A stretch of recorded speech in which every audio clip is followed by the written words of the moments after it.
कितने सीट पर लड़ेंगे ये तो हमारे गुजरात के अध्यक्ष जनाब साबिर भाई साहब तय करेंगे, मगर हम लोग पूरी ताकत से लड़ेंगे और सिलसिले में कई मरतबा मैं गुजरात को आकर अपनी पार्टी के लिए काम भी कर रहा हूँ। जहाँ की जनता से मुलाकात भी मैंने की है। पूरा गुजरात का एक राउंड हो चुका है मेरा। आज फिर आया हूँ। आज गोमतीपुर में हमारी जनसभा है, फिर आइंदा संडे को भी आऊँगा। तो पूरी कोशिश और पूरी तैयारी के साथ हम लड़ेंगे चुनाव।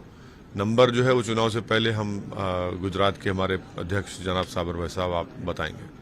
नहीं, बहुत से जनता के मुद्दे हैं और सबसे जो बड़ा बर्निंग मुद्दा है वो महंगाई का है, इन्फ्लेशन का है, युवाओं में बेरोजगारी का है और साथ ही साथ सिविक इंफ्रास्ट्रक्चर की कमी है, शिक्षा के स्कूल का मसला है, हेल्थ का मसला है और फिर इन तमाम के साथ साथ गुजरात में अल्पसंख्यक समाज और दलितों के इंडिपेंडेंट पॉलिटिकल लीडरशिप को भी बनाना है।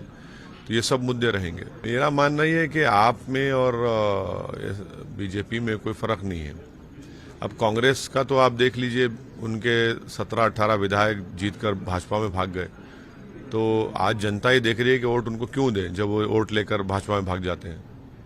नहीं, हम लोग मैं शुक्रिया अदा करता हूं कि उस वक्त जब लोकल बॉडी के इलेक्शन हुए जनता ने हमको अपने वोट से आशीर्वाद से नवाजा और अभी भी हमको उम्मीद है कि वही मोहब्बत और वही ताईद हमको सपोर्ट हमको मिलेगा। तो दूसरे पार्टी के बारे में मैं क्या बताऊं।